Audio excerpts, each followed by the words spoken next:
welcome back. We are doing another HelloFresh cook with me this evening. So if you've seen my last video, we unboxed the HelloFresh. It's the first unboxing I did and I went on a little bit of a tangent. We have made our sourdough, which is looking absolutely delicious. I have made my apple and blackberry crumble. Oh, that always happens, doesn't it? I'll put a picture right here. Tastes nice. So, you know, if you don't mind me just eating the bits of crumble that have fallen on the, oh dear. Got juice all over the floor. And all over the work surface, just after I've cleaned it all up, ready for you guys. Right, so as I'd said in the, sorry, I think there might be a bit of sugar on the floor. As I said in the last video, we meal planned, so you'll be able to see there. That is my meal plan, and we are doing oven baked Basa with a warm tomato salsa with rosemary, potatoes and pesto baby leaf salad. So I have got my oven heated to 200 degrees Celsius for a fan oven. It is also 220 degrees Celsius or gas mark 7. If you can hear any whirring in the background, the other half has just got home from the gym and he is in the shower. So let's get started. So I'm going to do this a little bit differently today, and I think I've got to try and figure out where I want you. So, because I want to be able to see what I'm videoing while I'm videoing it. I think that works quite well. So I'm going to put my recipe just here at the top of the work surface. I have got to get out all of my ingredients, so I should probably turn this over so I know what I'm getting out. Because like I said earlier in the unboxing video, I have forgotten exactly what I need. So out of the cupboard, I need dried rosemary. Oh, I put it already, hadn't I? I need some honey and garlic. Now I have got garlic. I haven't yet started preserving my garlic, but I have got a couple of cloves of garlic. I should probably get rid of that. I do try every week before I get a new HelloFresh delivery to clean this out. Just check that there's nothing else. Oh, so I'm going to pop that there, and I need to get out the potatoes, the lemon, the tomato, the pesto, the basa and the baby leaf mix. Excuse me. So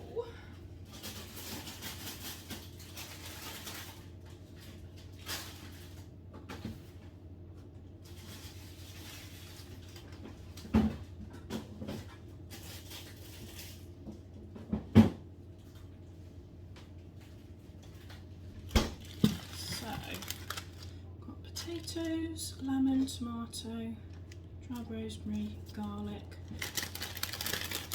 pesto, basa, honey, baby leaf mix. That's excellent. I'm going to move everything just out of the way so I can squeeze a chopping board here. I'm going to get a small, oh, I need to do that in a moment. Turn that back over. Right, potatoes first. So chop the potatoes into 2 centimetre chunks. No need to peel.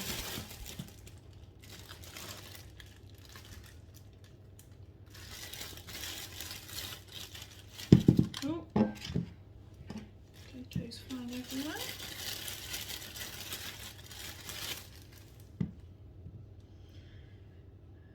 first time my potatoes arrived in not the cleanest condition, so give me a second. So these are a bit cleaner. My hands are now absolutely freezing. So let's get those warmed up. I'm just going to dry these off so that they don't go slipping all over the work surface. We'll be cutting that bad spot off.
I'm chopping them a little bit, oh that's why, I'm chopping them a little bit bigger than 1 centimetre chunks.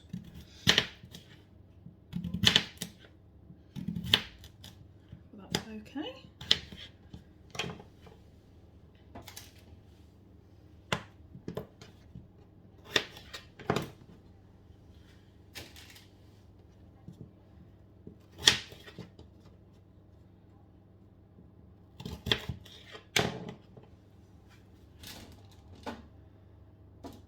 So instead of using 2 baking trays, I'm going to get these potato pieces quite close together, and I'll just show you there. So I'm going to leave this space here for the basa instead of using up 2 trays. So what I'm going to do is I'm going to spray them with a bit of fry light.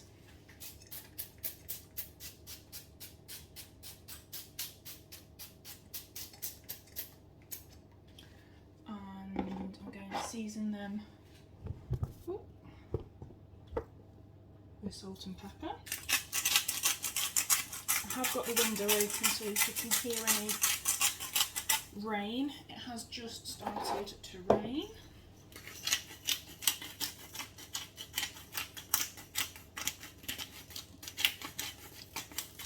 So what I'll do when I put the basa in the oven is I will turn these over. So oh, sprinkle over the dried rosemary. If there isn't enough in here, I do have dried rosemary in my cupboard. We had roast lamb last night, so the rosemary train is continuing because I covered my lamb in rosemary and also covered my roast potatoes in rosemary as well. And they tasted delicious. So what I'm going to do is these are going to go into the oven for, probably check, 25 to 35 minutes. So I'm going to pop them on the top shelf because, as we all learnt in science, heat goes that way.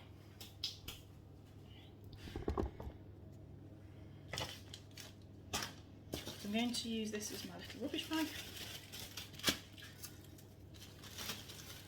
Right, so step number 2 is to zest and halve the lemon,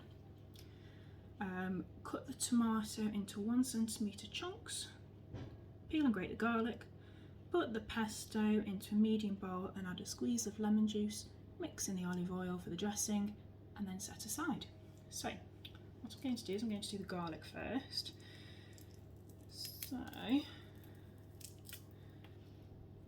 we all know how much I love garlic, so even though it only calls for 1 clove, I'm going to use 3 because I have 3 available.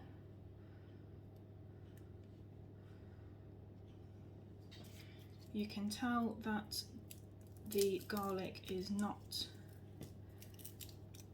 playing at the best quality at this time of the year because they will be using up all of the garlic that was harvested last year and is now over a year old.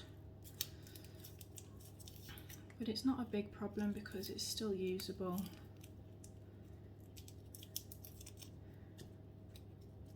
Garlic does store for quite a while, and it doesn't need to be stored in the fridge like some people think that it does. It can be stored in your pantry, preferably in a not warm, dry area. And what that does, oh, I need to zest this.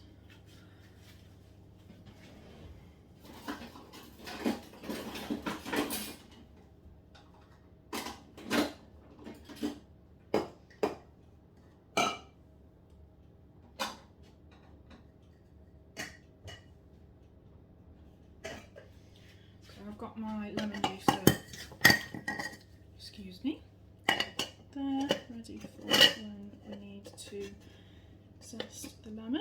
Did I call it a lemon zester? If I did, I meant a lemon juicer. I don't feel like I said juicer. I can't remember what I was saying. Something about garlic. Anyway, so we're going to get this crushed.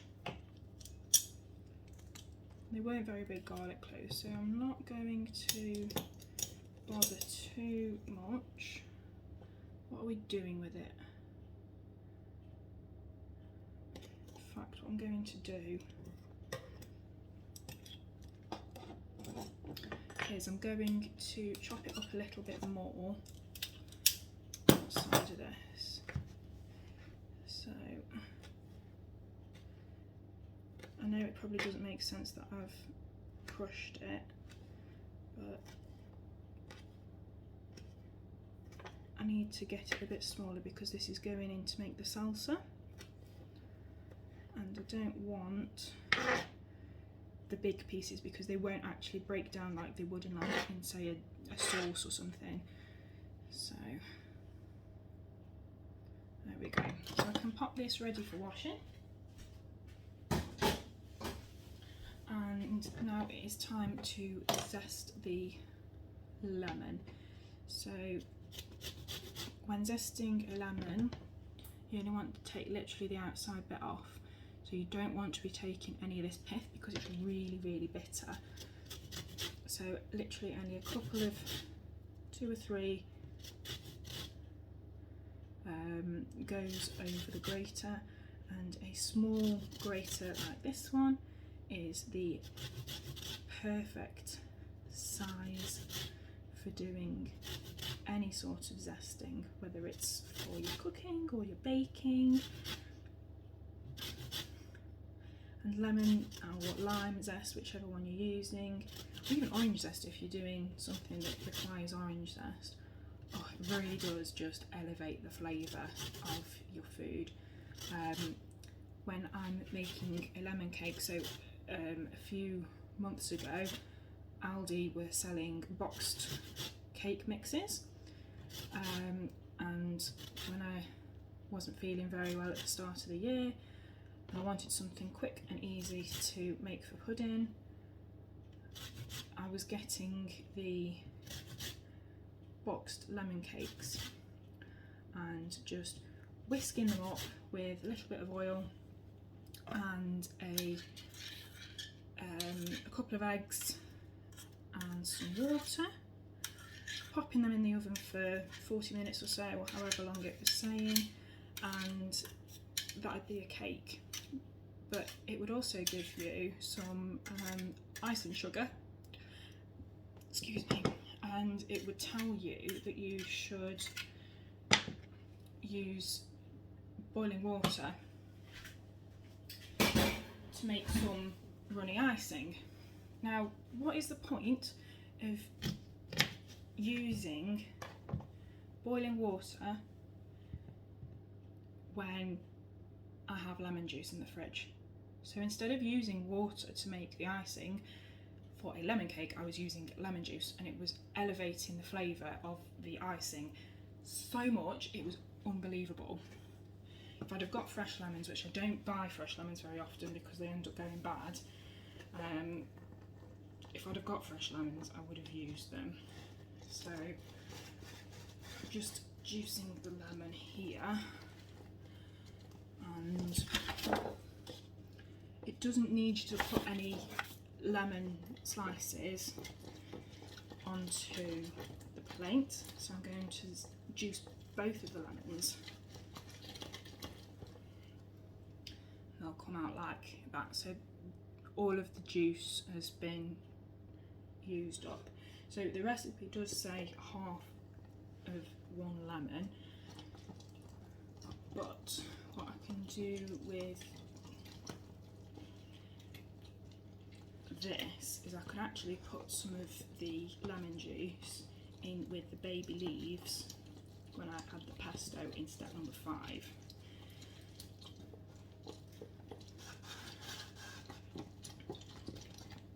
So that's the other lemon done, so these can go in my little bin bag. And then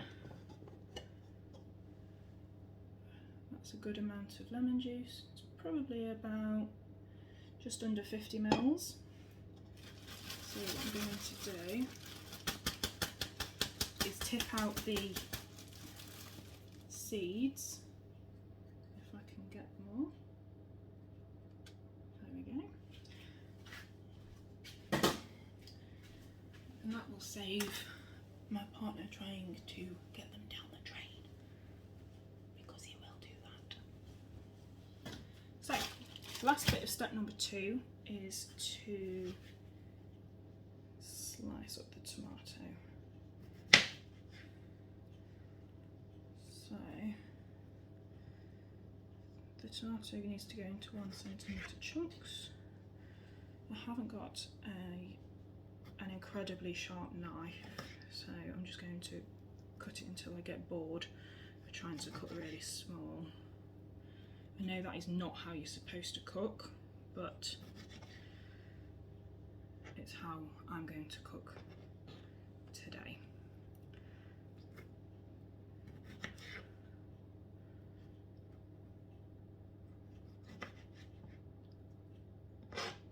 I did see a video the other day that said if you're doing that, you're actually blunting your knife, which is probably why we've got blunt knives.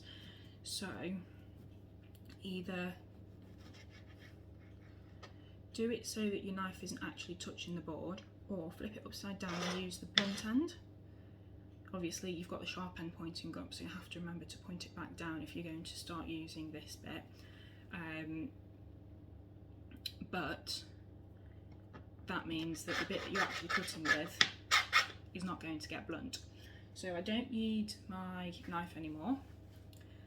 So I need, oh, it does actually say further on in step number 2 that I had actually already read out,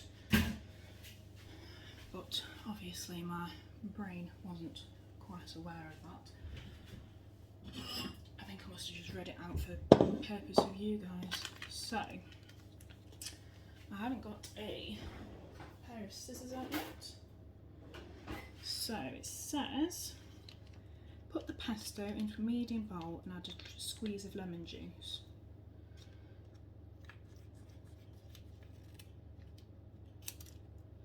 So pesto goes going into the bowl. Now this pesto we have used in food before and it smells absolutely gorgeous.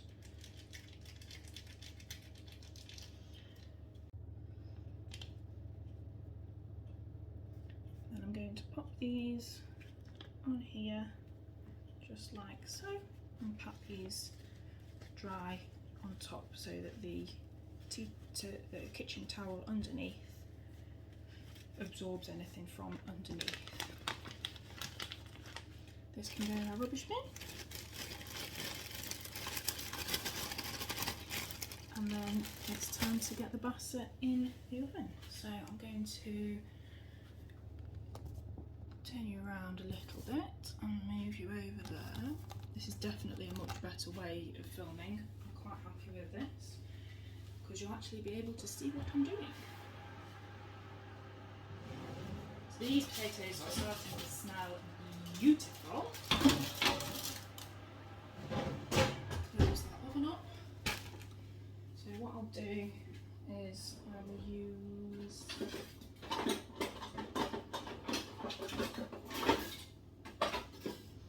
a spatula.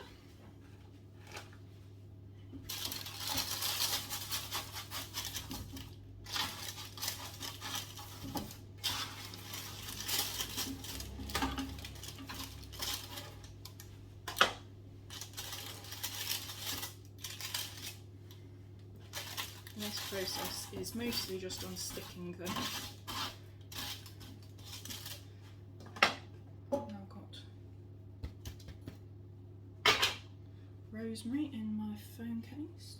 I have to take my phone out of its phone case to be able to film because it just gets in the way on the tripod.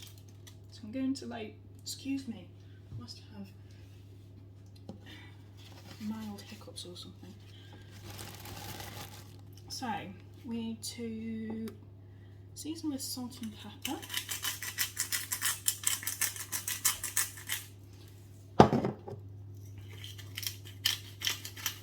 I didn't put a timer on for the potatoes because I've chopped them a bit thicker than the recipe calls for, so I wanted to make sure that they had plenty of time to cook while I was chatting to you. So in step number 3 it talks about patting the basa dry with kitchen paper and seasoning with salt and pepper. So it then says lay the fish skin side down, hasn't come with any skin, onto a lined baking tray, sprinkle over half the lemon zest, squeeze over some of the lemon juice and drizzle with the honey. So I'm going to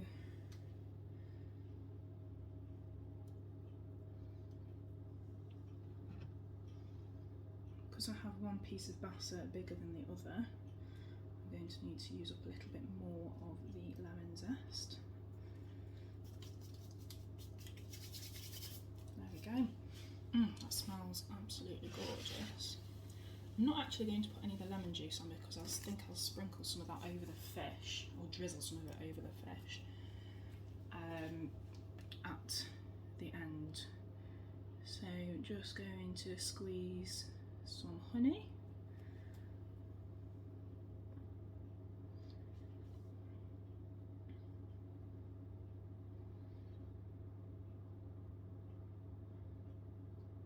I think I might do a little bit on the potatoes as well. And then maybe there'll be a little bit like honey roasted parsnips, which I did forget to cook with the roast dinner yesterday. So that's all of the honey used up, so this can go back in the oven.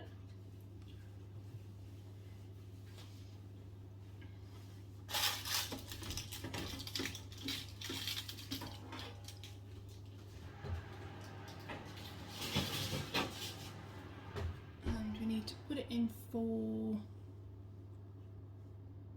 12 minutes.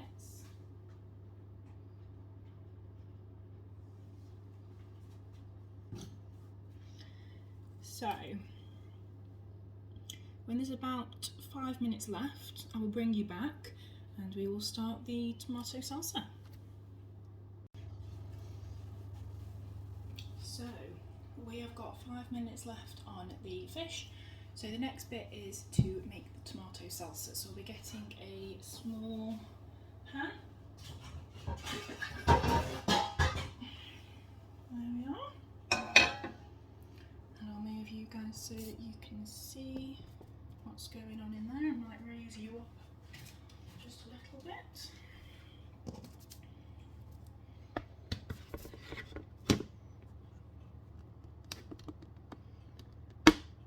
There we go.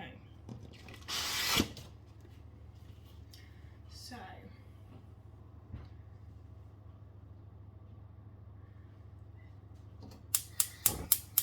says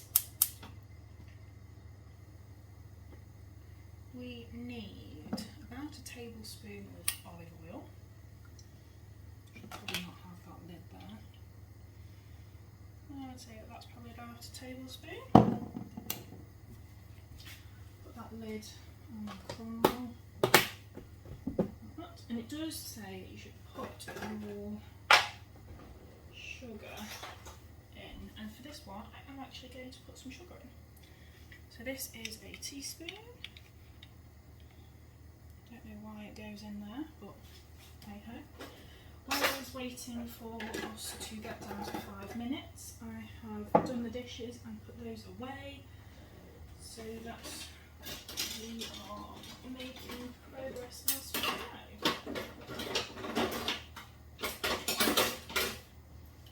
So, on medium heat, so I've sorted that. Once hot, add the tomato and cook until just warm through. I don't know whether that needs to melt, but there we go. So I'm going to put the tomato in.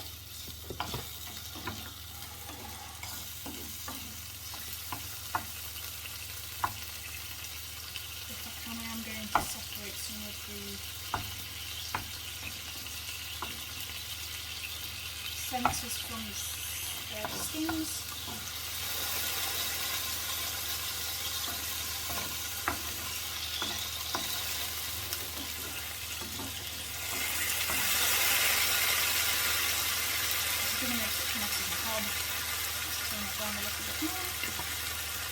Then we're stirring the garlic and the remaining lemon zest. So that's the garlic. And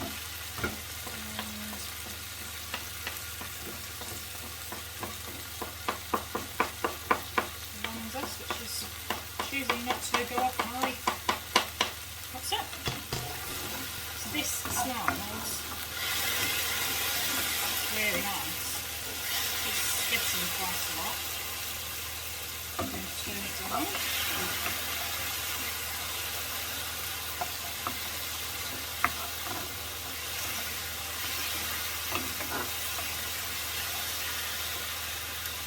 Right.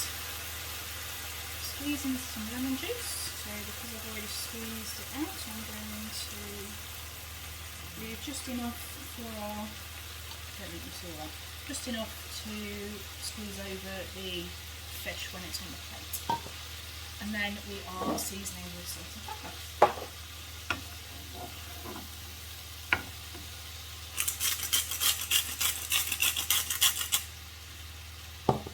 Tomatoes absolutely love salt and pepper. Salt and pepper complement tomatoes really well. So if you've got a nice big slicing tomato to put on a sandwich, always add some salt and pepper if you can, because it just enhances that flavour of the tomato so much. It's absolutely gorgeous. So it then says to remove from the heat, which I am going to do now. So I'll turn that off and move it over here. It then says, there we go, let's move you up a little bit. So it then says, when everything's ready, add the baby leaves to your pesto dressing and toss to coat. So what I'm going to do is I am actually going to add a little bit of salt and pepper, because I'm pretty sure I didn't add any. Not that it asked you to. So that's a little bit of pepper. of salt and slice that in. And that's the fish and the potatoes ready. So I'm going to turn the oven off, turn the alarm off, and get the salad into baby leaves. It does say before you start, right in the top, very top corner, that you should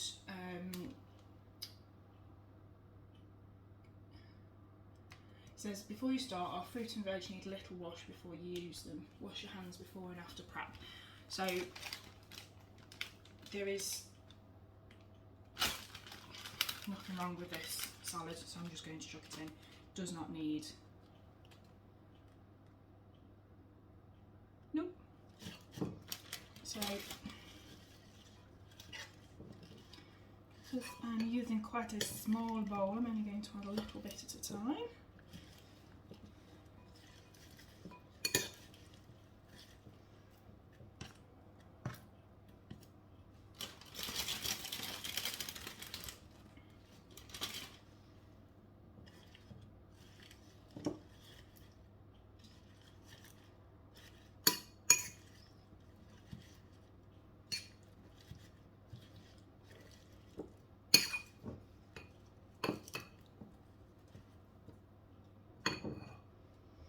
So what I think I'll probably do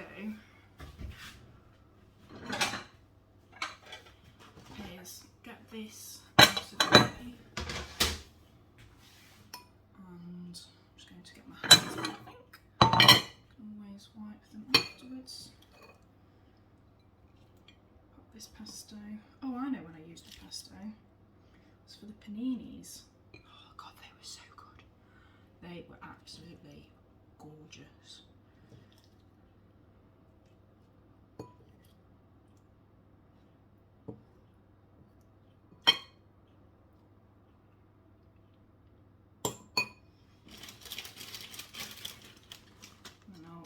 Add this on top.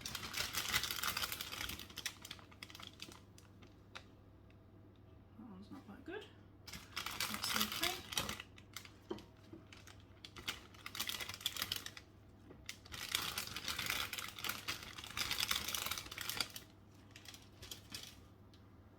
I'm just going to drizzle the last bits over the top.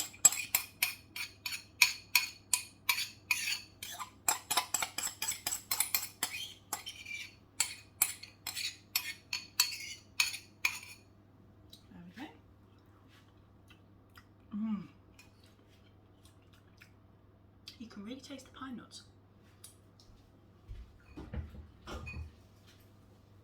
So I've just rinsed my hand in the washing up bowl. I'd also put all the rubbish away, so this is the last of the rubbish.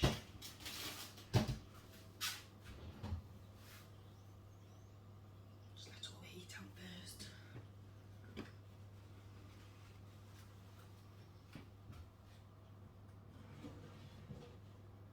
Oh wow.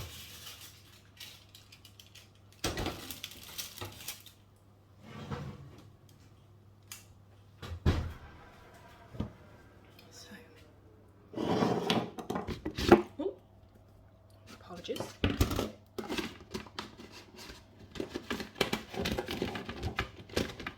Come on. Sorry, I'm using these as the stand. So.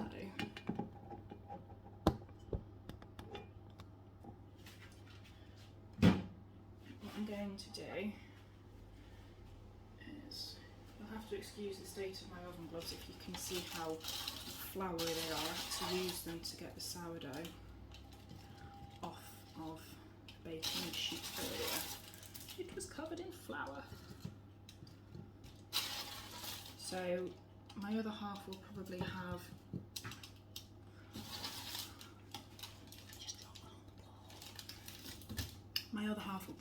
mayonnaise. I'm not a big mayonnaise person. I'm also trying to be good with my potato consumption, so I am going to serve myself less. I'm also going to serve myself the smaller piece of fish because I did eat a whole bag of chocolate buttons today. So let's get that out of the way.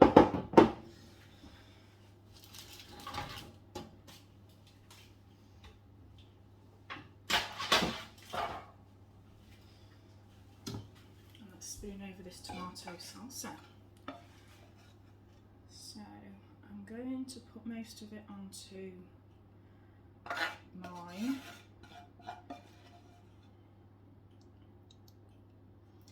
And just a little bit onto my partner's because he's not a tomato person, so he can just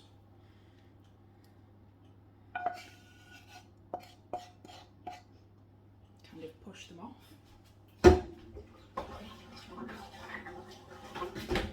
So I've just put the pan straight into the sink and just a little drizzle of lemon,